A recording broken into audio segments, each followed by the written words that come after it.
Bismillahirrahmanirrahim. Alhamdulillah. Alhamdulillahi Rabbil Alamin. Allahumma ati nafsi taqwaha wa zakkiha anta khairu man zakkaha anta waliyuha wa maulaha. Amin, Allahumma amin, amma ba'du.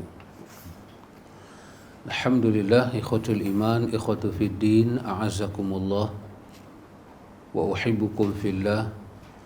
Usikum wa iyaya bitaqwallah faqad faza man ittaqa.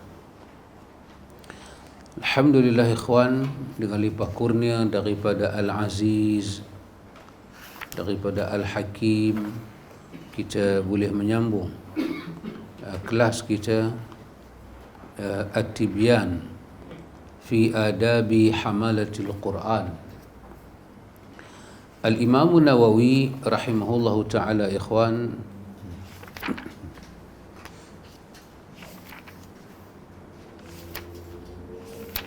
membuka bab kepada kita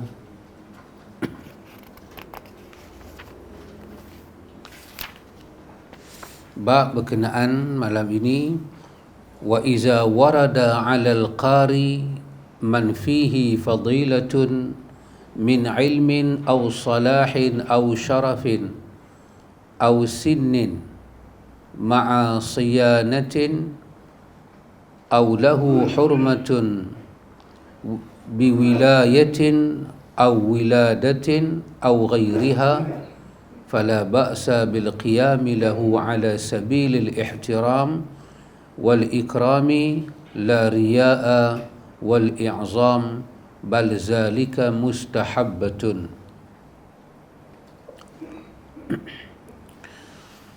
Kata Imam An-Nawawi, bab yang dibuka pada kita adalah bab, iaitu bab diterjemahkan dengan terjemahan muka surat 127.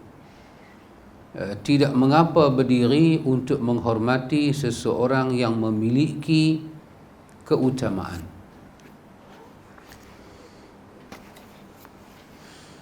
Iza warada 'alal qari man fihi fadilatun min ilmin. Bagi satu orang qari, dia ilmu, dia qari, dia orang yang menguasai Al-Quran. Tiba-tiba lalu dekat dia satu orang yang ada fadilat ilmu, kelebihan ilmu lebih daripada dia, atau satu orang yang dipandang sebagai orang yang mulia, orang yang memiliki kemuliaan.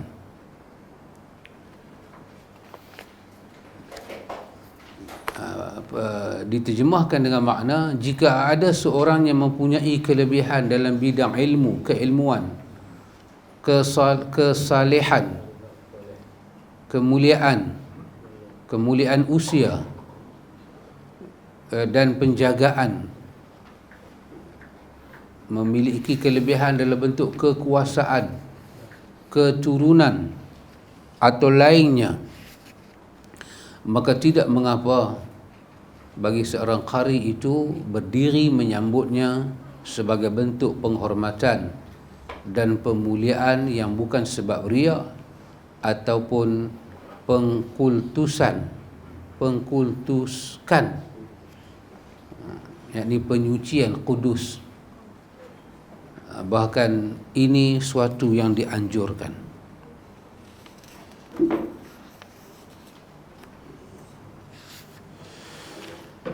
بل ذلك مستحبة وقد ثبت القيام للإكرام من فعل رسول الله صلى الله عليه وسلم وفعل أصحابه رضي الله عنهم بحضرته وبأمره ومن فعل التابعين ومن بعدهم من العلماء والصالحين.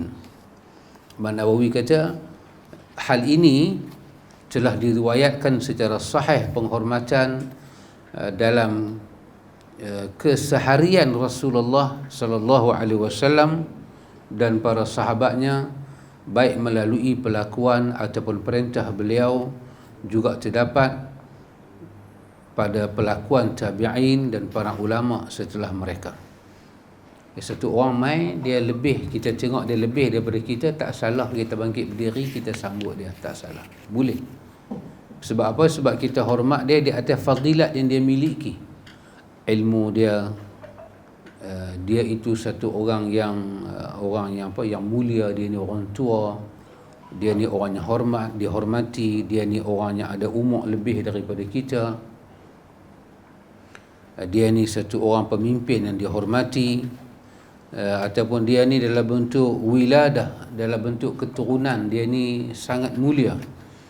Maka Imam Nawawi kata tak salah kita bangkit, berdiri, kita hormat dia ala sabilil ihtiram wal ikram, kerana kita muliakan dia, apa yang dia ada, dan bukanlah kerana kita riak ataupun kita nak membesarkan dia ataupun nak mensucikan dia. Tidak. Hanya di atas ihtiram bifadilihi, kehormatan yang diberikan Tuhan pada dia, itu saja. Bukan kerana takut, bukan kerana sucikan dia. Tidak. Itulah kita tengok dalam yang duk sampai pada kita ni, duk didedahkan pada kita. Ada ajaran tarikat sampai cium kaki guru. Yang tu hormat ke kudus ke? Kudus ni makna mensucikan guru. So hormatlah. Memang kita hormat guru, kita ada adab hormat guru, hormat orang yang ada ilmu. Tapi taklah sampai kita nak mensucikan. Sebab sifat suci itu tidak ada melainkan kepada para nabi dan rasul. Itu pun kita tak jumpa riwayat para sahabat pergi cium kaki Nabi. Benda-benda sahabat nak peluk Nabi, sayang ke, semua tu tak ada apa-apa. Tapi kalau pergi lebih daripada tu, masalah. Dan perbuatan ini, kata Nawawi, kita nakalkan, kita nukilkan daripada perbuatan sahabat sendiri, daripada perbuatan tabi'in dan ulama yang salihin setelah daripada itu. Imam Nawawi kata, waqad jama'tu juz'an fil qiyami wa dhakaratu fihi al-ahaditha wal athara al-waridah bistihbabihi wan nahyi anhu, wa bayyantu fihi dha'fa al-dha'if minha wa sihhat as-sahih wal jawab amma yutawwahamu minhu an-nahyu wa laysa fihi nahyun, wa awdahattu zalika kullahu bihamdillahi ta'ala, faman syakka fi syai'in min ahadithihi falyutali'hu yajid ma yazulu bihi syakkuhu insyaallahu ta'ala. Kata Imam Nawawi, dia kata aku telah menghimpun satu perbahasan tersendiri mengenai berdiri sebagai penghormatan, dan disebutkan di dalamnya hadis-hadis dan athar mengenai anjuran dan larangan. Di situ aku terangkan kelemahan riwayat dhaif dan kesahihan riwayat yang sahih, dan jawapan atas apa yang dianggap sebagai larangan, padahal sebenarnya bukan merupakan larangan, adalah alhamdulillah aku telah menjelaskan itu semua. Jika masih ada meragukan hadis-hadisnya, hendaklah dia membaca dengan teliti, maka insya-Allah dia akan mendapatkan hal yang dapat menghilangkan keraguan. Dan banyak riwayat ikhwan yang menceritakan demikian.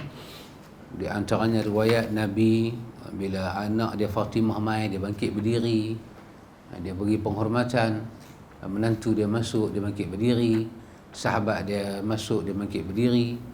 Demikian juga sahabat buat di kalangan para sahabat kepada sahabat-sahabat yang dapat tengok ada kelebihan yang Nabi sebut. Bila Abu Bakar datang, mereka ra'i Abu Bakar.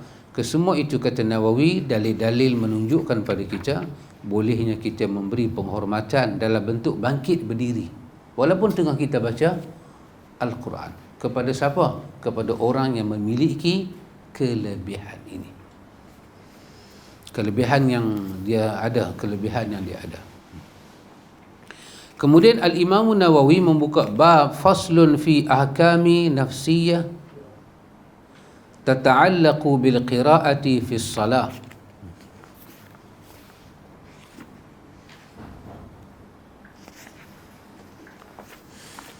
Iaitu Al-Imam Nawawi membuka bab diterjemahkan dengan perkataan ketentuan-ketentuan penting berkaitan dengan qiraat,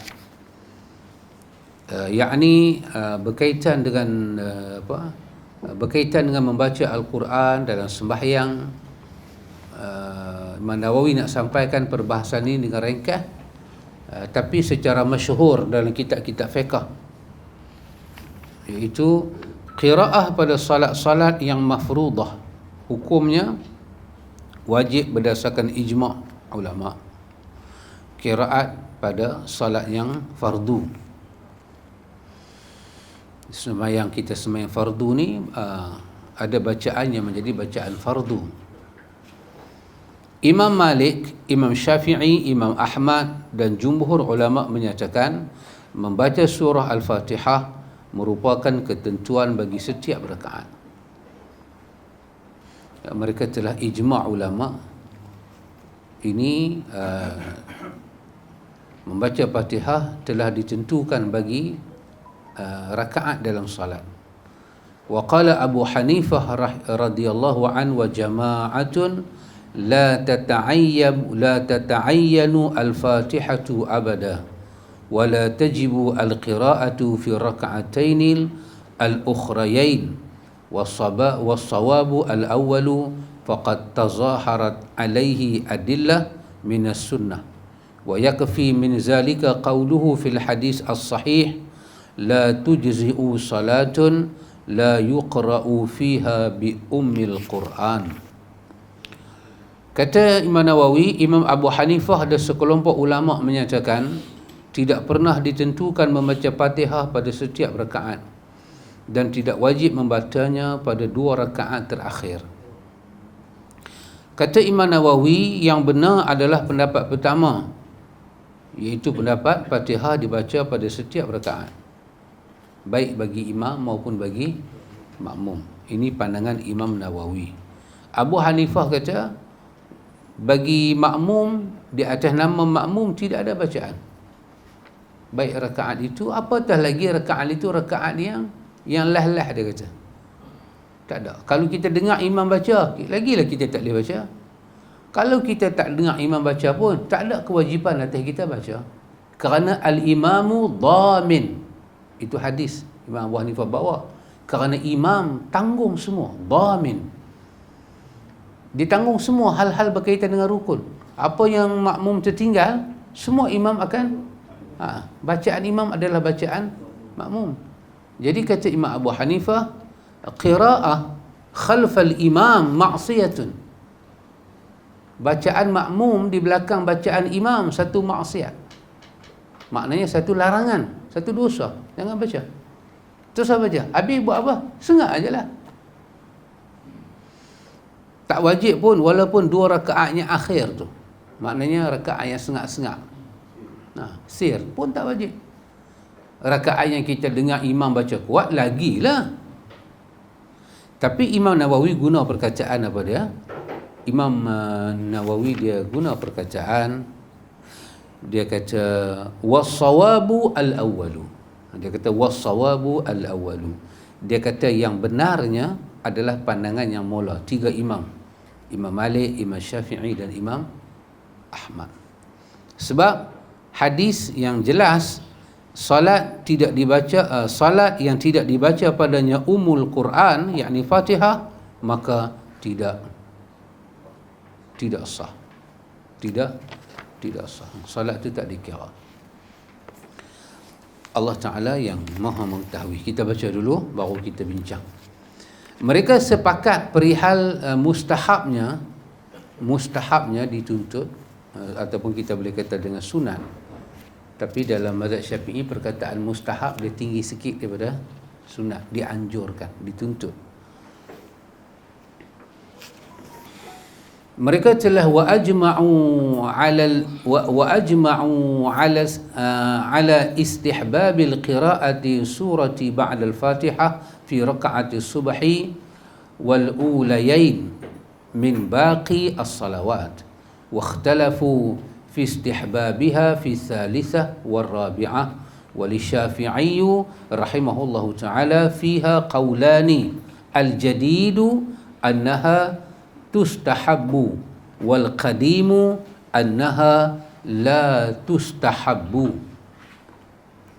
Kata Imam Nawawi, mereka sepakat perihal mustahabnya membaca suatu surah setelah membaca Fatihah pada 2 rakaat subuh, juga 2 rakaat awal pada salatnya lain, dan mereka berbeza pendapat pada mustahabnya pada rakaat ketiga dan keempat. Imam Syafi'i memiliki 2 pendapat. Qaul yang jadid, dianjurkan membaca Fatihah pada rakaat ketiga dan keempat. Qaul qadim, tidak dianjurkan membaca Fatihah pada rakaat ketiga dan keempat. Maknanya Imam Syafi'i sendiri ada qaul dia, qaul lama dan qaul. Tentulah mu'tamad qaul yang baru. Tapi pernah tak Imam Syafi'i berfatwa demikian bahawa rakaat yang ke belakang tu pun makmum tak payah baca apa-apa? Pernah tak Imam Syafi'i ada pandangan demikian? Pernah. Itu dipanggil sebagai qaul yang qadim. Maka tak ada hal lah sangat. Apa masalahnya? Apa masalahnya? Orang yang semayang tak baca Fatihah, dia makmum, bukan dia semayang seorang. Yang wajib baca Fatihah ni daripada imam dan orang semayang seorang. Ini yang dia perlu bincang ni dalam kes makmum. Makmum ni kena baca Fatihah ke tak? Makmum, bukan kes imam. Imam mana boleh tak baca Fatihah? Dia imam. Dan semayang seorang-seorang. Kita semayang seorang-seorang. Kita bukan imam, kita bukan makmum, kita semayang seorang-seorang. Kena tak baca Fatihah? Itu sepakat. Kena baca, wajib. Kalau tak baca, kenalah hadis ni. Tapi yang dibincangkan ini untuk makmum sahaja. Tak kiralah makmum tu masbuk atau makmum tu tidak masbuk. Dia wajib tak baca Fatihah. Maka jadi 2 pandangan ulama. 2 pandangan ulama. Dan Imam Syafi'i sendiri dalam qaul yang lama dia kata macam tu. Dalam qaul yang lama dia kata tak payah baca, tak dianjur pun baca. Dalam qaul yang baru dia kata baca. Dia sendiri ada 2 qaul. Para ulama berkata, jika kita katakan dianjurkan, maka memang tidak ada perbezaan pada bacaan pada 2 rakaat tersebut lebih pendek daripada bacaan pada 2 rakaat awal. Mereka katakan panjang pendeknya bacaan pada rakaat ketiga dan keempat sama. Apakah yang pertama lebih panjang dari yang kedua? Dalam hal ini ada 2 pendapat. Jumhur ulama kata tak perlu panjang. Pendapat yang kedua yang paling sahih menurut para muhaqqiq panjang. Ini adalah pendapat yang dipilih berdasarkan sebuah hadis yang sahih. Rasulullah sallallahu alaihi wasallam memanjangkan bacaan pada rakaat pertama dan tidak pada rakaat yang kedua. Wallahu taala alam. Allah Maha mengetahui. Daripada bab Fatihah ulama kita khilaf sampai kepada bab surah. Mai bab surah pula. Rakaat yang belen tu kan, 2, 3 ataupun maghrib 1 lah. Nak baca surah ke tak? Nanti kita baca dalam Bulughul Maram, kita jumpa Nabi pernah baca surah. Dan Nabi pernah membaca kuat untuk rakaat yang jahar tu. Rakaat yang sir itu Nabi pernah baca kuat. Nabi pernah baca kuat untuk sembahyang Zuhur dan Asar. Pernah Nabi buat, pernah, bukan selalu, tapi pernah Nabi buat.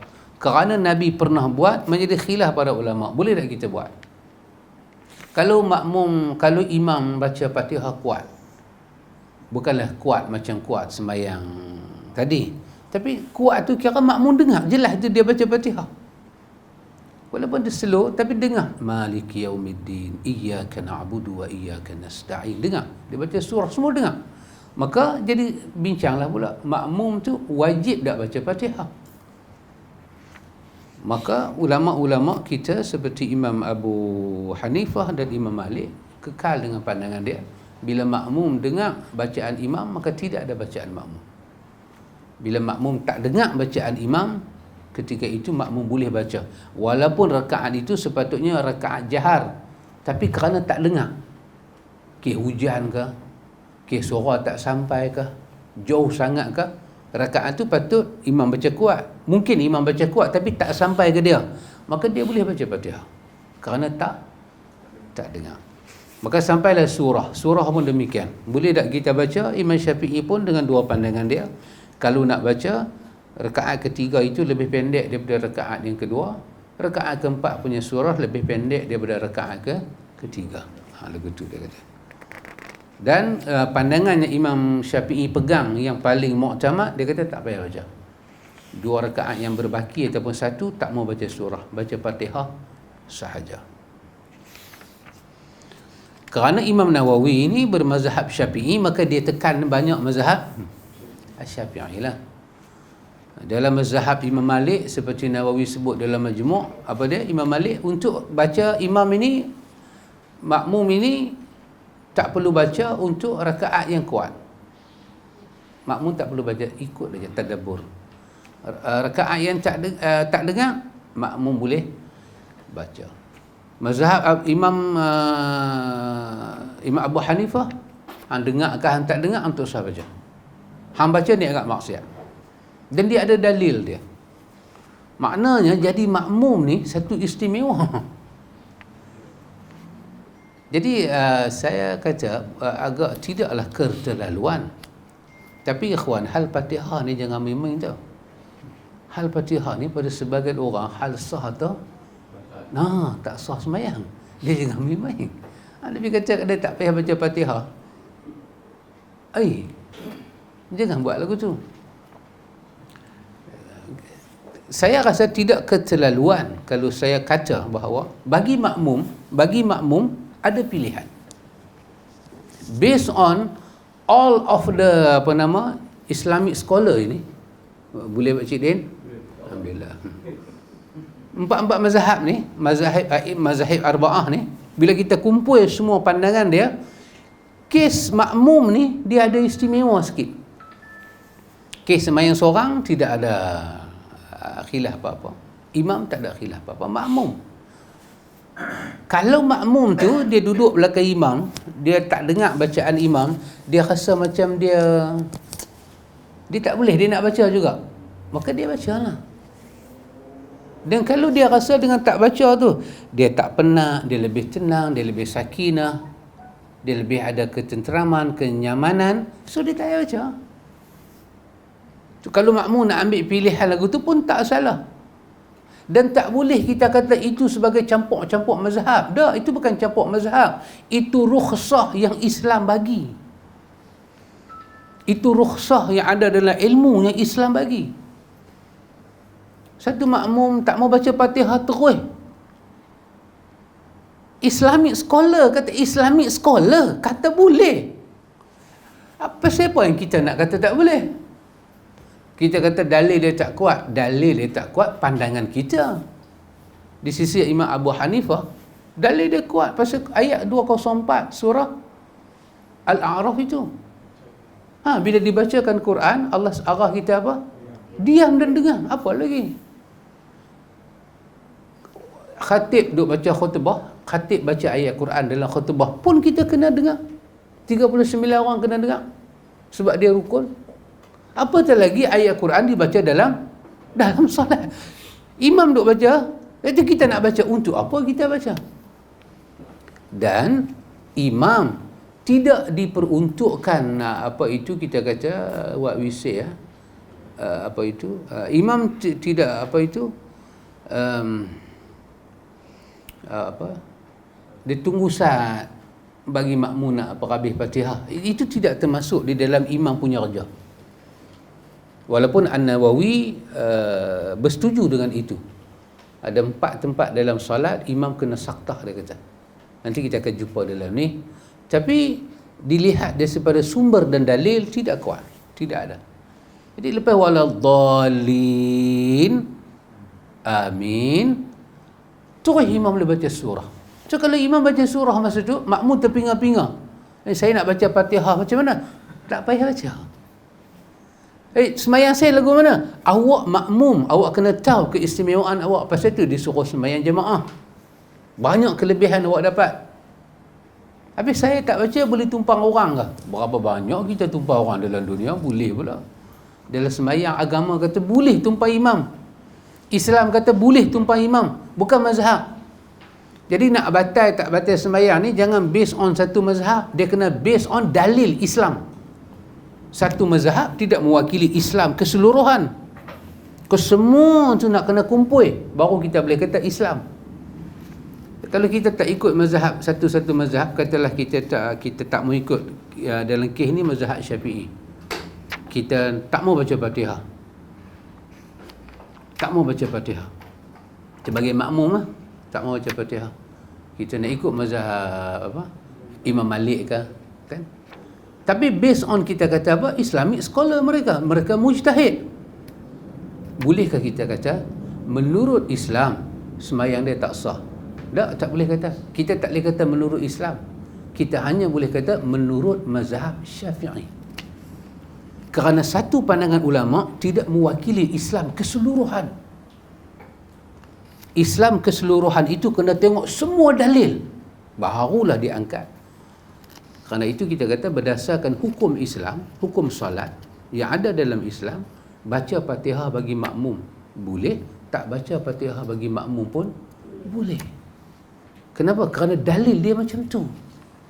Lepas tu barulah kita bincang dalil mana lebih jelas, dalil mana lebih kuat, dan dalil mana ditahqiq oleh para muhaqqiq yang mereka itu kadang-kadang cenderung di atas mazhab masing-masing.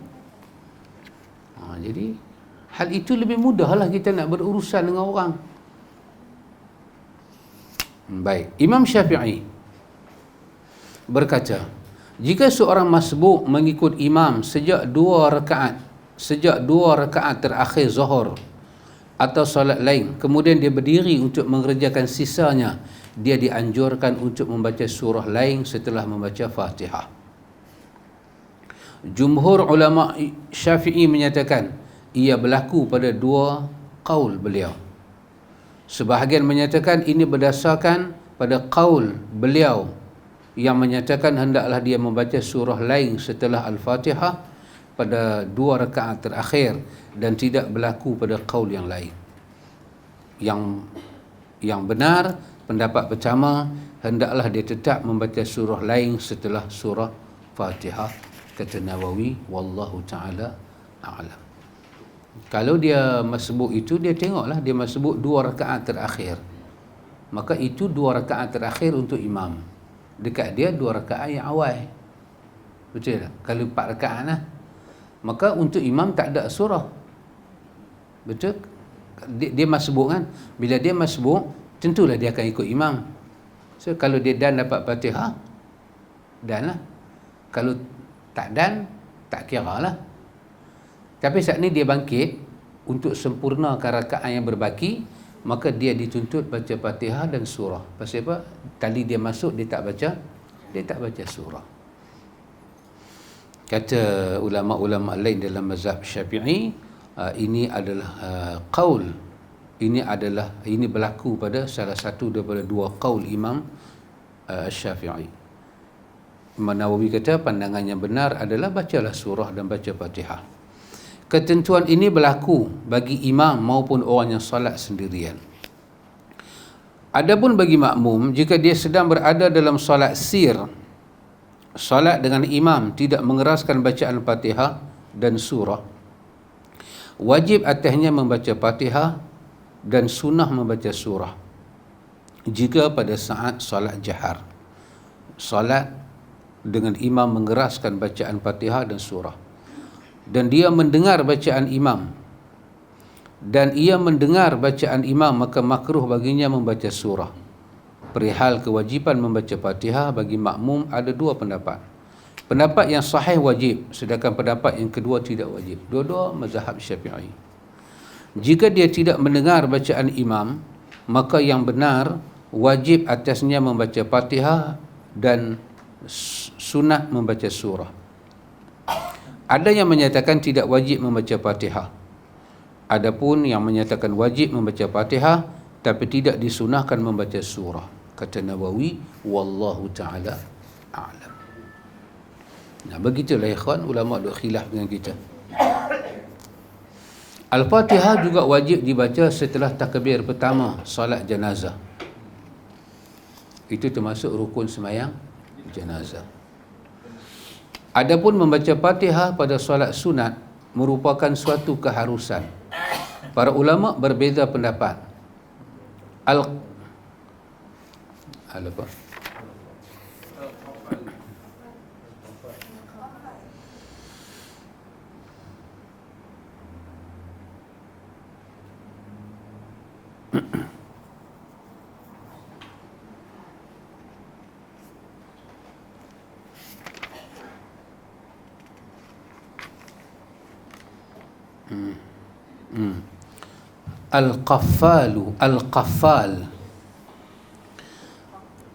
Al-Qaffal. Cuba tengok di belakang Al-Qaffal, siapa dia? Dia ada tanda tak?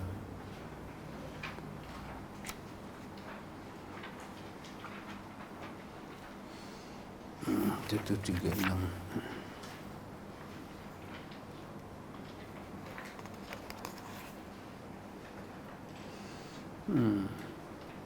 Al-Qaffal dia terkenal dengan nama Al-Marwaziyu. Al-Qaffal Al-Marwaziyu.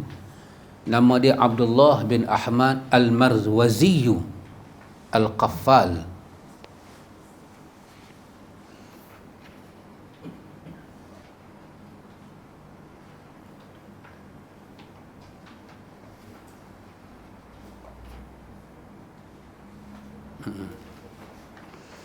Al-Qaffal muka surat 212. Tengok.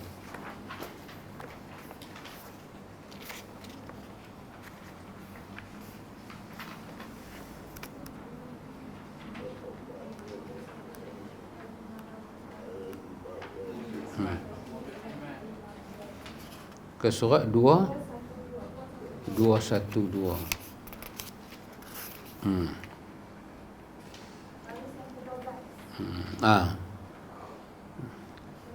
Al-Qaffal. Atifah tu ada sabdu. Al-Qaffalu. Buah sabdu atifah. Dia adalah nama dia adalah gelaran dia Al-Qaffal Al-Marwaziyu. Al-Marwaziyu, nama dia Abdullah bin Ahmad. Abdullah bin Ahmad Al-Qaffal Al-Marwaziyu.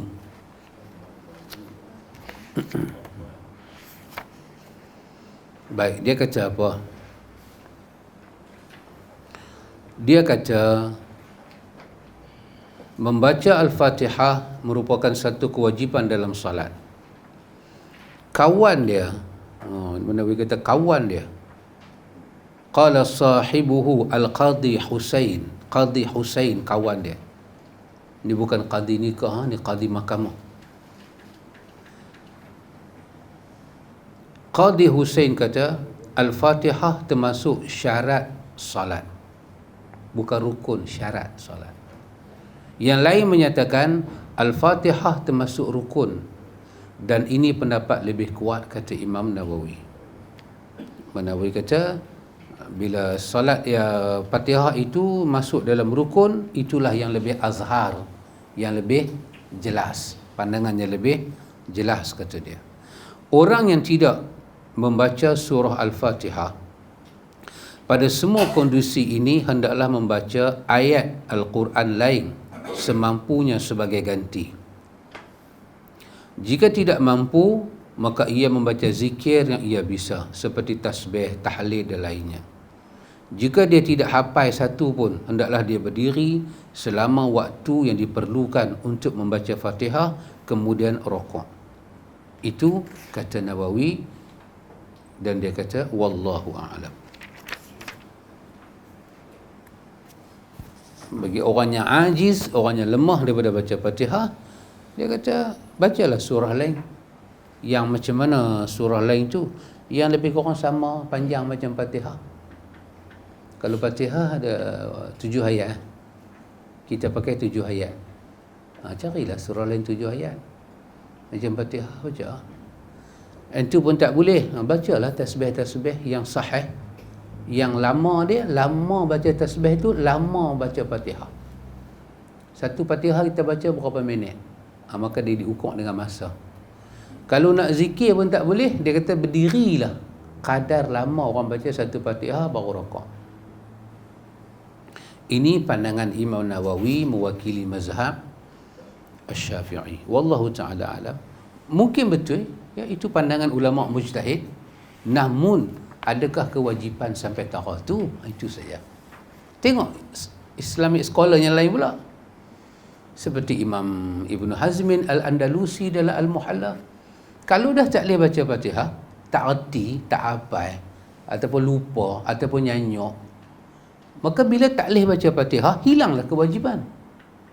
Bila hilang kewajipan, tempat kewajipan yang hilang tu tak boleh diganti dengan apa-apa. Maka takbir, Allahu Akbar. Tak boleh baca Fatihah. Takbir, Allahu Akbar. Ambil tumakninah, rukuk je lah. Buat apa nak berdiri lama lagu tu? For what you berdiri lama? You tak boleh baca Fatihah. You tak boleh ganti dengan surah lain. You pun tak ingat apa-apa zikir. Tak tahu you berdiri lama, satu orang baca Fatihah. Untuk apa? You nak bagi otak you pergi ke lain. Buat apa? For what? Dah kewajipan tak ada. Pasal apa kewajipan tak boleh buat? Pasal tak mampu. Bila hilang kewajipan, pergilah buat benda lain yang wajib. Tak payah duk tumpu situ nak ganti apa-apa. So itu juga satu pandangan seorang scholar dalam Islam ni. Jadi kita kata dalam Islam, satu orang yang tak boleh baca Fatihah, boleh tak dia sembahyang? Boleh. Macam mana dia sembahyang? Balik pada nas Al-Quran. Fattaqullah mastata'tum. Takwalah kepada Allah semampu yang mungkin. Takbir, Allahu Akbar. Rukuk, Allahu Akbar. Habis lah. Betul lah sembahyang dia. Tapi tak boleh. Mazhab Syafi'i tak boleh. Dia kena berdiri lama. Itu satu pandangan. Bukan mewakili Islam keseluruhan. Based on satu pandangan. Yang ni pun orang nanti tak puas hati. Si Fatihah jangan duk main-main. Fatihah ni. Jangan main-main. Fatihah, ayat mustakmal, ambil uduk, sentuh perempuan, tak batal. Ini semua benda serius dah sahabat. Serius. Benda ni, jangan serius. Boleh gaduh. Boleh gaduh, boleh bawa geng. Jangan main-main. Main-main ke dengan ibadat? Dia kata kita main dengan ibadat. Okay. Dia kata kita main dengan ibadat. Dia kata boleh minta pada orang mati, dia pula tak anggap tu main. Lagilah mangkuk. Yang mana lebih main-main? Kita bercakap, ada pandangan para ulama. Alhamdulillah ikhwan, cakap ni tak ada lah orang-orang sunnah bercakap yang cakapan dia itu tidak ada ulama yang kata, tak ada lagi. Semua ada ulama kata. Cuma dia reaksi dengan kita tak reaksi itu je. Kalau kita kata tak ada, tak payah buat tahlil, ada tak ada ulama cakap lagu tu? Ada. Kita bukan jenis duduk di bawah pokok ketapang cari ilham. Sembangan kelawak. Kelawak juga kadang wali, mana kita tahu. Dia makhluk Allah. Dah. Apa saja kita cakap. Kita kata semayang tak perlu usalli. Ada tak ada ulama kata demikian? Ada. Kita tak pernah menyeleweng daripada ilmu. Cuma awak raksi, awak tak raksi, itu masalah awak lah. Kan masalah kita. Kita kata semayang tak perlu baca a'udzubillah, tak perlu start dengan bismillah. Tak perlu. Semayang start dengan Allahu Akbar. Pasal apa yang nak pergi baca qul a'udzu birabbin nas, nak istighfar? Awak semayang ni buat dosa ke? menghina orang. Dah, hak kita kata tu ada ulama kata. Awak tak ada pula. Pergi buka syarah pada Fathul Mu'in boleh jumpa. Pensyarah Fathul Mu'in kata apa? Dia kata min dha'fil aqli wala iqtida' bis sunnah. Dia kata daripada apa? Kelemahan akal dan tidak mengikut sunnah. Maka orang semua duk semayang ni duk buat lagu ni. Talaffuz bin niyah, baca bukan-bukan, dan semua orang tahu Nabi tak pernah usalli, Nabi tak pernah tu, Nabi tak pernah ni. Maknanya ada ulama kata. Ada ulama kata. Bukan saja-saja kita sebut. Tapi dah dia orang tak setuju dengan kita, apa kita nak buat? Ikhwan, tengok. Kemudian Al-Imam Nawawi membuka kepada kita satu bab pendek, membaca beberapa surah dalam satu rakaat. Membaca beberapa surah dalam satu rakaat.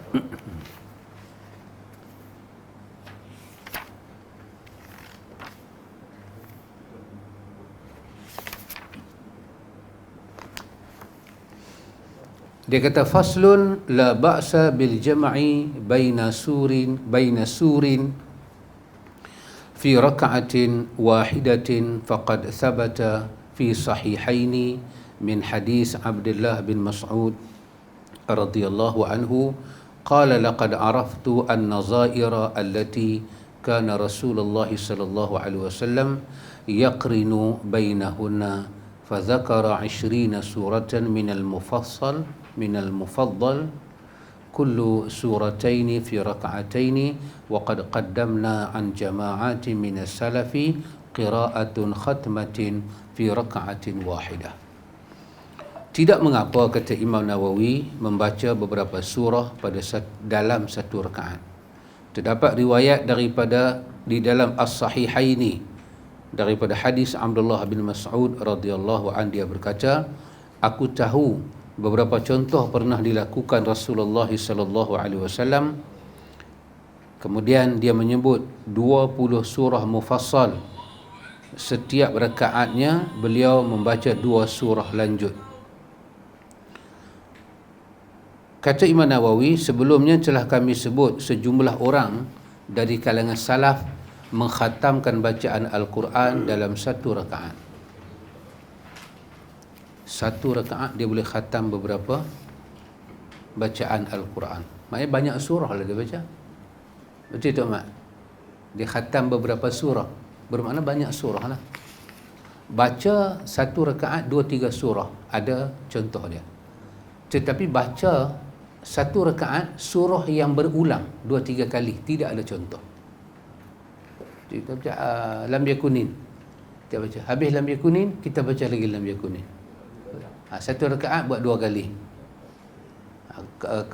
Apa tak tahulah apa dalil dia, apa hujah dia, nak ambil khusyuk ke, nak ambil feel ayat ke, tapi di satu surah dia ulang 2-3 kali, itu tidak ada contoh. Tapi baca lebih daripada satu surah itu pernah dibuat oleh Nabi dan pernah dibuat oleh sahabat dan oleh tabi'in. Kalau 2 surah kan, dia baca surah yang sama, Fatihah surah yang sama, yang kedua pun serupa juga. Ya. 2 rakaat lah. Boleh lah. Ini dalam satu rakaat. Bukan tak boleh. Kita tak ada contoh. Tak ada contoh. Sahabat tu dia kata kat Nabi, dia sayang dengan qul huwallah. Maka dia kalau baca surah apa pun, dia akan tutup dengan qul huwallah. Bukan dia ulang qul huwallah sampai 10 kali ke satu rakaat, tidak. Dia baca rakaat pertama, dia baca surah apa-apa kan, dia baca qul huwallah. Lepas tu rakaat kedua, dia baca surah apa-apa, dia akan baca qul huwallah. Kan Nabi tanya pasal apa? Dia kata makna yang ada itu ya Rasulullah mengubah jiwa aku. Nabi kata kalau begitu hang bersamalah dengan surah tu dalam syurga esok. Dia surah Ikhlas, surah Tauhid. Surah itulah sebesar-besar surah kata qul huwallahu ahad, Allahus samad. Jadi kalau kita tahlil pun baca surah tu, hafal surah tu, kok mana kita baca surah tu boleh nampak pergi minta kat kubur ni? Pelik kan? Bukan kata pelik. Tak masuk akal. Patut pengajian Ahlu Sunnah ni lebih murni akidah dan tauhid. Yang ni pelan merepek.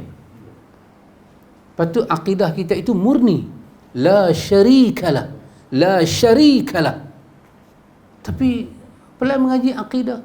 Saya tidak dapat faham kalau orang kata kami berpahaman lagu ni kerana kami mengaji sifat 20 yang diasaskan oleh Abu Hasan Al-Asy'ari dan Abu Mansur Al-Maturidi. Saya kata tunjuklah kitab mana yang imam-imam ini mengajar kita kemuncak pelajaran dia boleh menduakan Tuhan. Tunjuk kitab mana hangpa belajar. Kifayatul Awam ke? Imam Sanusi mengarang kitab pasal ni lah, sifat-sifat 20 ni. Paling dahsyat adalah wilayah Imam Sanusi. Imam Sanusi mengambil alih matan Ummul Barahin itu, matan Imam Sanusi yang mereka mimpi Nabi Ibrahim baca matan tu dalam syurga. Oh, memang kitab Imam Sanusi bukan kecil punya kitab. Dia seorang Morocco. Kitab dia mengambil alih dunia akidah. Pandangan Imam Sanusi diangkat setinggi-tingginya. Pun kita lihat dalam kitab kecil, kitab besar, akhirnya pelajaran sifat 20 ni nak bawa kita kepada mentauhidkan Allah. Tak ada langsung nak ajak apa? Kepada Allah kita sembah, kepada pokok boleh minta. Kepada Allah kita sembah, kepada orang mati kita boleh minta. Ini penyelewengan akidah yang sangat total dan fatal. Kita minta kepada orang mati dengan niat dia tak boleh bagi apa-apa, Tuhan boleh bagi. Kalau dia tak boleh bagi apa-apa, awak bodoh ambil takaratu pergi minta. Ini pelajaran apa ni, ikhwan?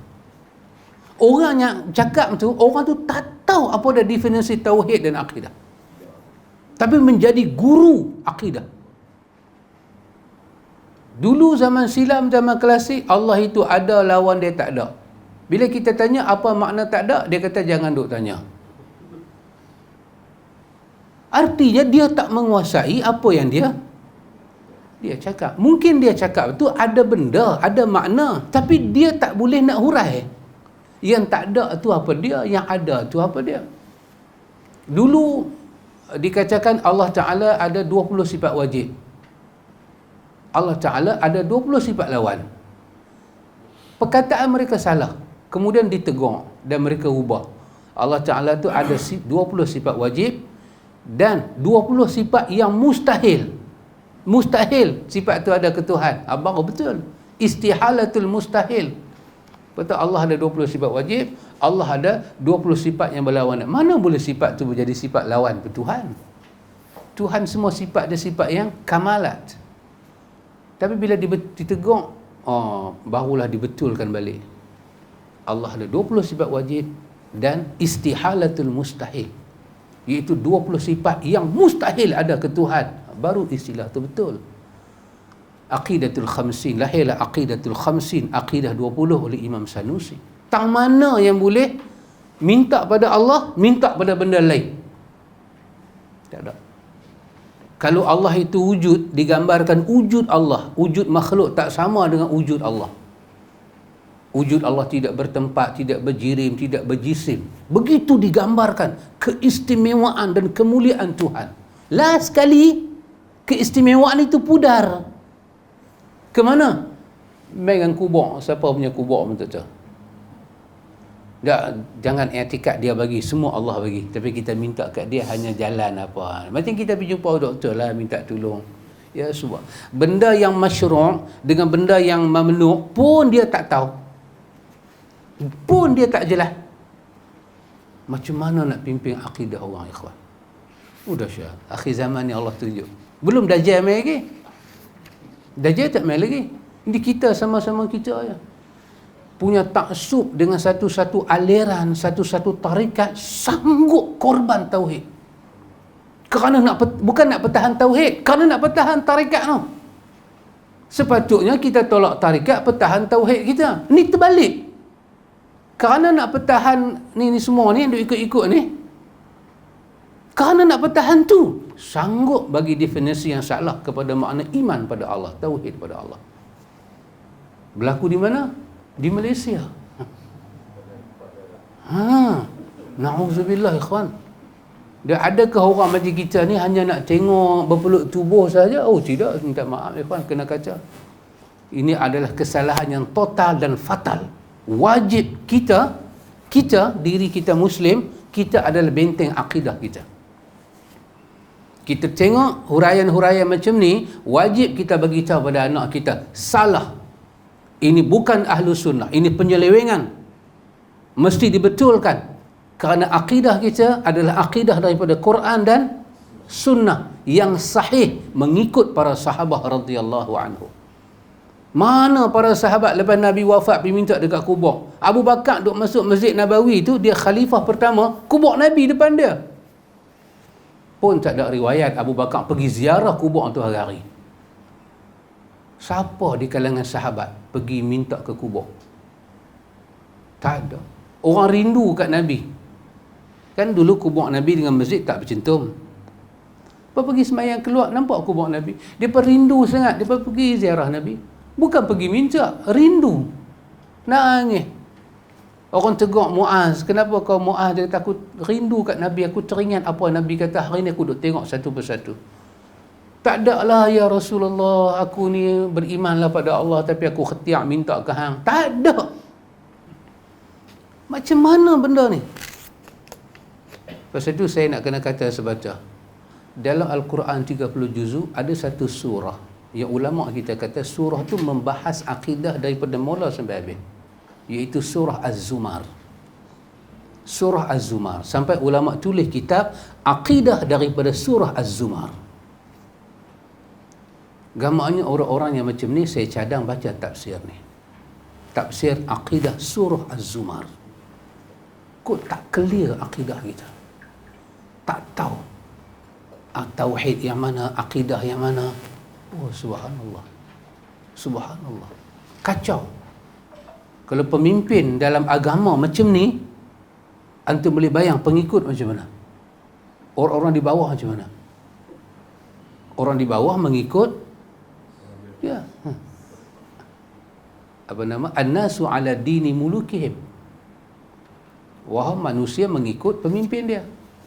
Ulama kadang-kadang pemimpin, umara kadang-kadang pemimpin, tapi based on orang bercakap lagu ni, ustaz tu pemimpin dia.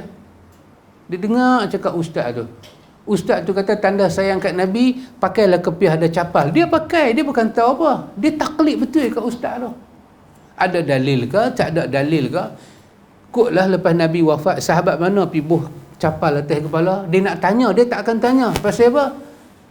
An-nasu ala dini mulukihim. Manusia akan beragama dengan agama orang yang memimpin dia, muluk dia, pemimpin dia. Ustaz pemimpin, khalifah pemimpin. Al-mar'u ala dini khalili. Seseorang itu di atas agama orang yang dia sayang. Dia sayang ke ustaz dia. Dia tak teringat nak tanya, Ustaz Abu Bakar tu ahli syurga, dia buh atas kepala ada lambang kasut. Jangan, dia pun tak payah buh lambang, dia pun ahli syurga, kita yang kena pakai lambang. Umat diajak sebodoh itu ikhwan. Maaflah, kena kata juga sikit. Kata tujuan supaya umat boleh fikir, bukan kata fikir, fikir. Boleh fikir sikit. Untuk apa kita salat, kita kata la ilaha illallah. Itu dipanggil tauhid ibadah. Tauhid apa?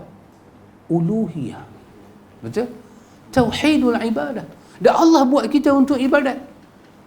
Allah buat kita ni khusus untuk ibadat, bukan untuk buat benda-benda lain. Dan Tuhan tak mau.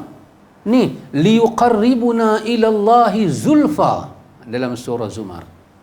Dia kata ni yang kami ambil ni semua ni untuk mendekatkan diri pada Allah. Allah tak mau tu semua. Tidak perlu. Pasal itu kita Rabbana, Rabbana, Tuhan kami, Tuhan kami. Tak ada makbarah ke, kubur lah. Ya Sayyidi, Ya Sayyidi, Sayyidi siapa? Ya Sayyidi Abdul Qadir Jailani, aghithna, aghithna. Ishfa' lana, ishfa' lana, ya habibana, ishfa'. Tu di depan kubur Qadir, Syekh Abdul Qadir Jailani di Baghdad. Pegang makam dia. Aghithna, aghithna, ishfa' lana, ishfa' lana, tolonglah kami. Di sebelah tu rumah Mufti Iraq, Syekh Abdul Karim Mudarris. Dia kata, mahazihi. Apa benda ni, dia kata. Semua ini dia kata kesesatan yang nyata. Oh, subhanallah. Tak boleh kau. Qul huwallahu ahad, Allahu samad, lam yalid wa lam yulad wa lam yakul lahu kufuwan ahad. Kok mana nak jadi lagu tu, ikhwan? Pasal tu, ikhwan, tengok saya nak kata sepatah. Dalam saya ambil ini dalam aliran sufi. Ini dalam aliran sufi saya ambil. 3 perkara ni dalam aliran sufi, tapi dia bermanfaat juga. Dikatakan kalau kita dapat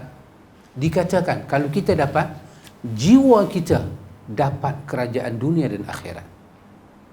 Dalam sufi kita, kalau ada 3 benda ni kita dapat kerajaan dunia dan akhirat.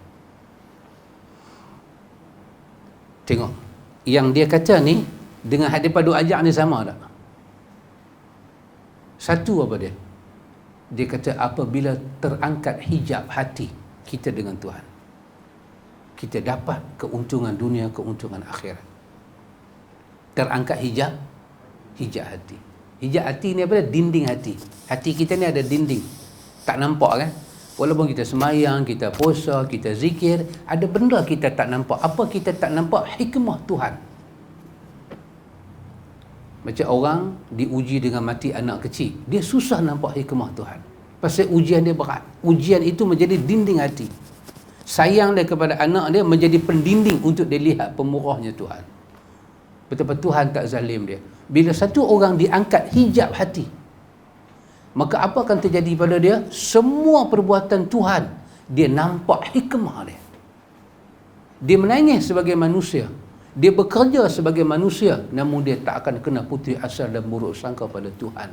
Kerana apa? Hijab hati terangkat. Dan dia tak suka menyandarkan hidup dia selain kepada Tuhan. Yang ni hak ni nombor 1 ni. Hak duk minta ke kubur masuk tak? Hak duk minta ke orang mati masuk tak? Yang tu nak duduk tang mana? Yang tu duduk dalam terhijab hati, nampak kebesaran Tuhan.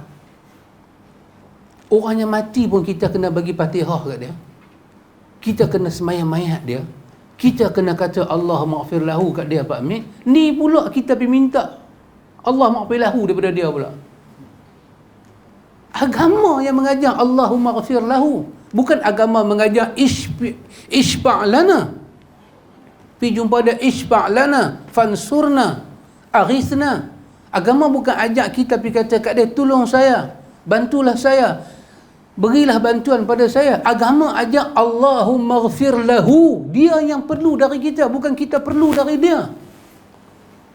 Kalau yang tu pun dia perlu, kita yang alih dia ke arah kiblat, apakah dia boleh tolong kita lepas dia mati?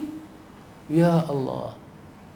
Ikhwan, kalau betul lah kepercayaan lagu ni ada, saya fikir ikhwan, dalam dunia ni negara orang Islam tak ada yang susah.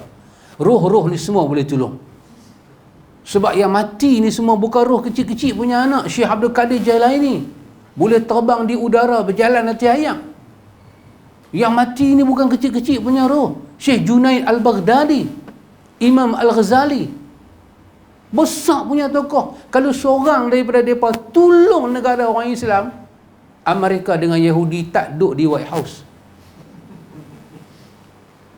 Berapa lama hampa minta tolong dekat roh orang mati, satu negara Islam tak tertolong.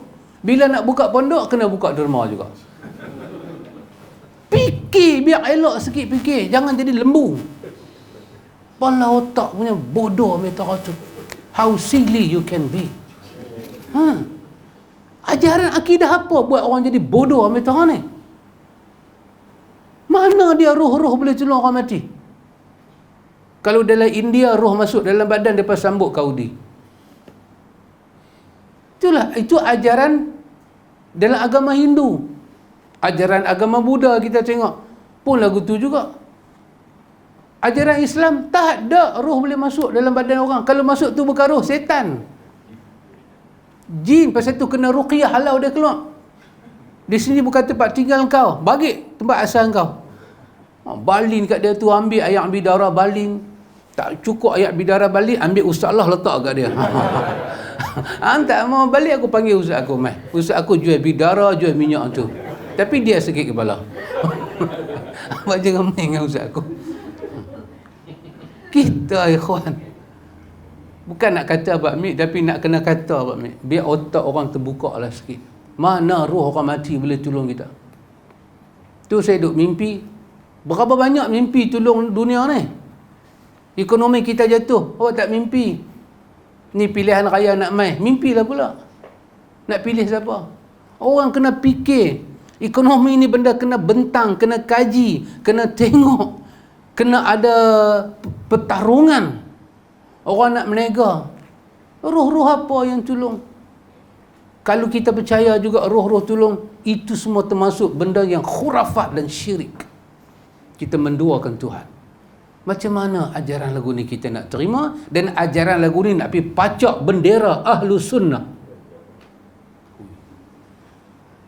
Tidak boleh, tak dapat dibenarkan. Maka betul kata Imam Barbahari masa kita mengaji dulu kan, di dalam kitab ada Syarah As-Sunnah, bid'ah dalam akidah ni sekecil mana pun jangan dibenarkan dia ada.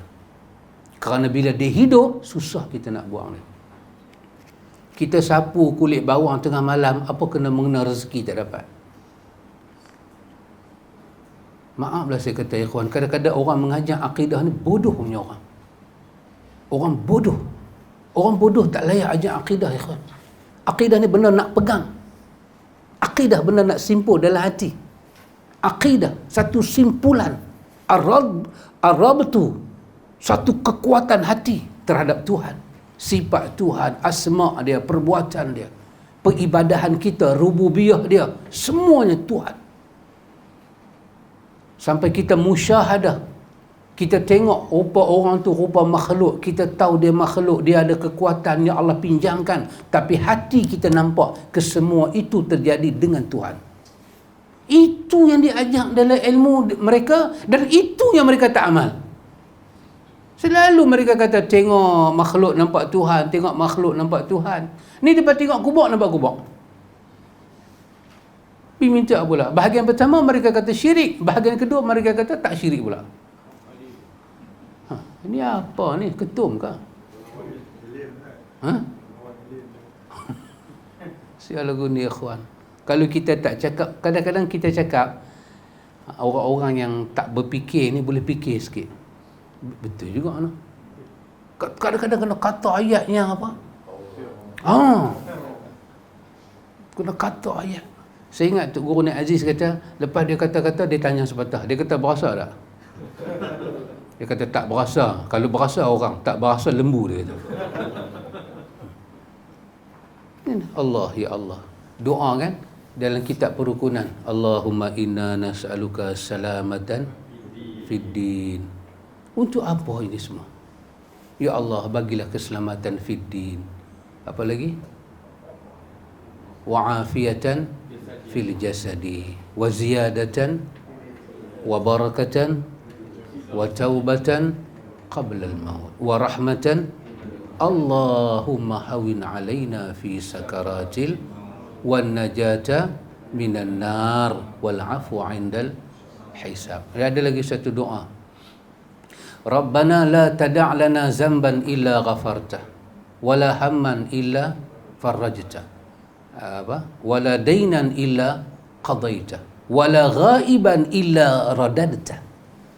Salah satu doa yang dalam buku-buku doa ajak pada kita ni, wala ghaiban illa radadtah. Tuhan, semua bendanya hilang, kau tolonglah kembalikan. Minta ke Tuhan. Wala ghaiban, benda hilang, benda ghaib, illa radadtahu, kau kembalikanlah dia balik Tuhan. Aku cari tak jumpa. Lah ni tak payah baca doa ni, cari kubur untuk balik. Tuan Syekh ada barang hilang, tolong cari boleh tak? Malaikat Munkar Nakir duk ada situ, dengan azab kubur duk ada situ. Imam Ibn Qayyim Al-Jauziyah kata dalam kitab dia Ar-Ruh, kalau ada azab mereka tak dibenarkan meninggalkan azab, kalau ada nikmat mereka tak dibenarkan meninggalkan nikmat. Kok mana depa nak berkomunikasi yang kita ni? Kok mana? Pikir macam orang sikit. Fikir ni biar otak jadi orang sikit. Tak kira guru mana main mengajar kita, kita kena fikir dengan fikiran yang betul, dengan pola akidah. Minta Tuhan benda hilang pun minta Tuhan bagi. Ulama-ulama yang diceritakan wali-wali dulu, dia berjalan-berjalan, unta dia mati, unta ke kaldai dia mati. Tak ada air minum. Apa dia buat? Dia sembahyang 2 rakaat minta ke Tuhan. Kata Tuhan, datang aku mati, tolonglah aku nak pergi Mekah tak sampai lagi. Minta ke Tuhan 2 rakaat. Bukan dia pegang biji tasbih, dia cari kubur siapa-siapa heret, unta dah pitang kubur, ya fulan, ya syekh, tengoklah unta aku dah mati. Help me please. Tak ada. Kalau ada wali buat lagu tu wali syaitan. Bukan wali Allah, bukan aulia Allah. Aulia Allah tu orang yang beriman dan bertakwa kepada Allah. Tengok kita ikhwan, diajak kepada kita supaya rosak kepahaman akidah, dan itu diletak bendera Ahlus Sunnah. Maka wajib kita patahkan bendera itu, matikan segala hujah, kita pacak bendera yang betul. Akidah Ahlus Sunnah adalah akidah tauhid. Allah tak benarkan kita meminta selain daripada Allah. Fala tad'u ma'allahi ilahan akhar. Jangan kamu seru bersama Allah Tuhan yang lain. Am lahum syuraka. Tuhan kata, adakah kamu ada sekutu lain daripada aku? Am lahum syuraka syara'a lahum minad din ma lam ya'zam bihi Allah. Adakah kamu ada sekutu lain daripada aku? Tempat kamu minta, tempat kamu pohon, tempat kamu minta hajat selain daripada aku. Adakah kamu ada sekutu yang sekutu itu boleh buat agama pada apa yang tidak aku syariatkan pada kamu? Allah tanya macam tu. Akhirat besok, mana sekutu kamu? Maka fala tad'u ma'allahi, jangan sekali-kali kamu seru bersama Allah itu siapa-siapa pun. Jangan. Baca surah Jin.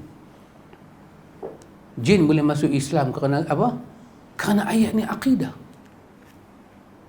Jangan kamu seru bersama Allah itu siapa-siapa pun. Dalam surah Jin, ambil ayat itu bubuh. Wa anna lillahi masajida.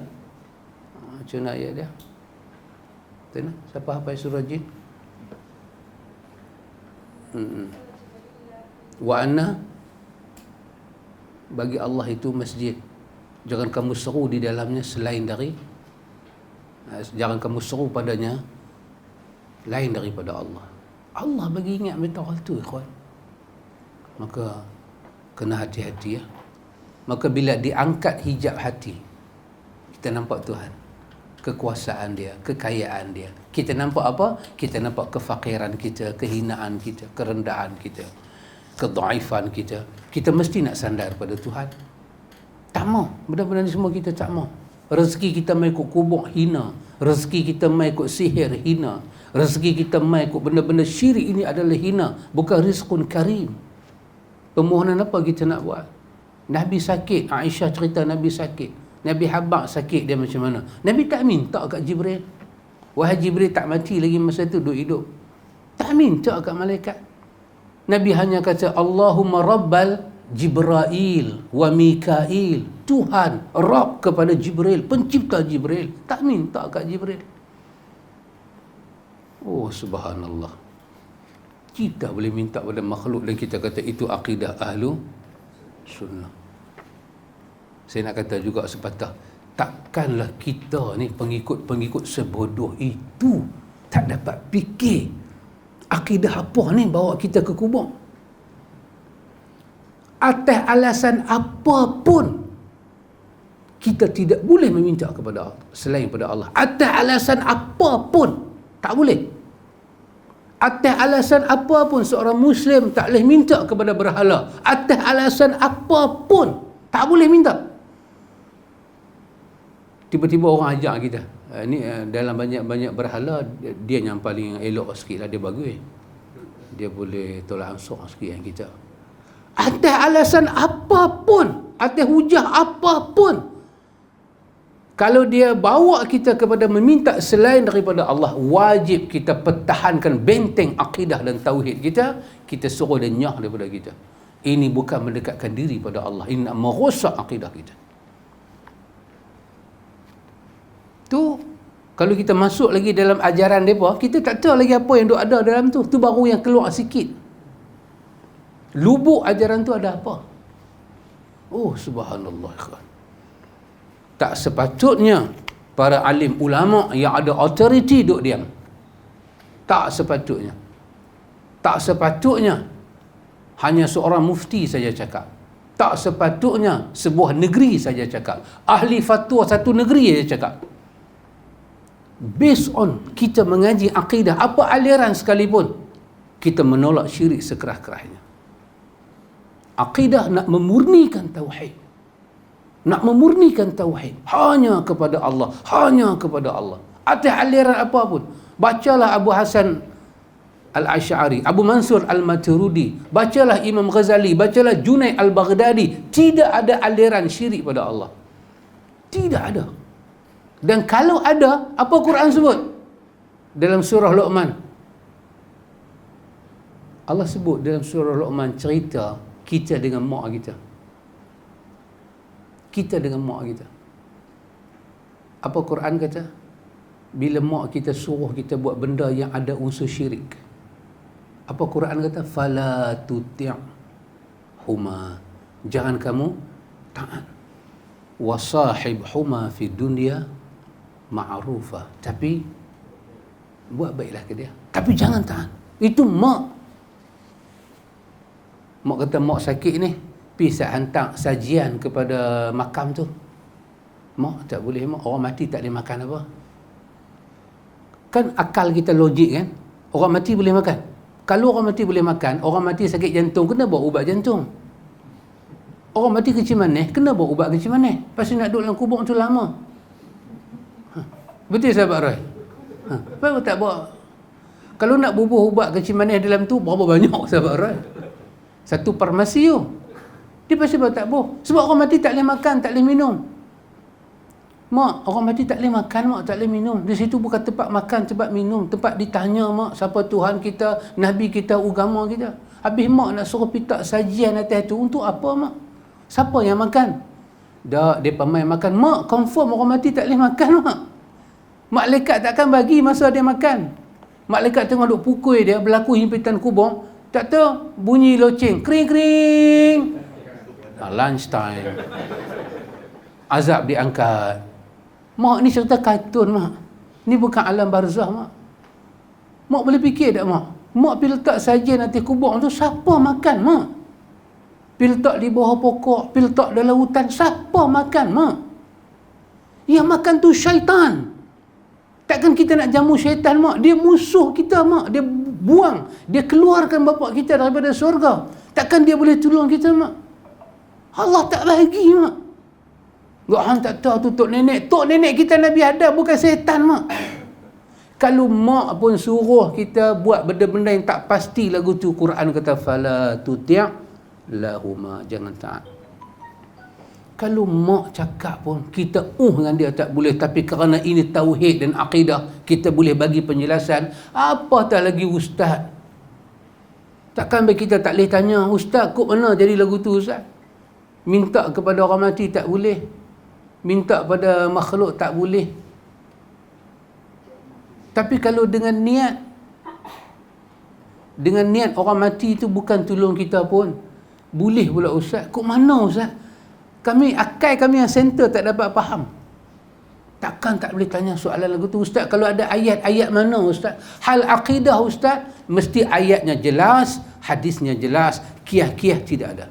Tidak ada lidah berkias dalam akidah. Tidak ada. Akidah kesemuanya sahih dan sarih, jelas dan betul. Mana ayat dia, mak? Mana ayat dia, ustaz? Kalau tak ada ayat, mesti amalan para sahabat. Kalau sahabat tak buat, amalan para tabi'in. Habis tak ada kita mazhab Syafi'i. Mana dia Imam Syafi'i? Mana dia mak? Ada kita ni pekah aja Syafi'i, kita tasawuf tak ikut Syafi'i. Mak, awak Syafi'i lekeh ke mak? Apabila kita guna akal yang sihat, kita akan jumpa soalan dan dia akan terongkai apa? Dia akan terongkai.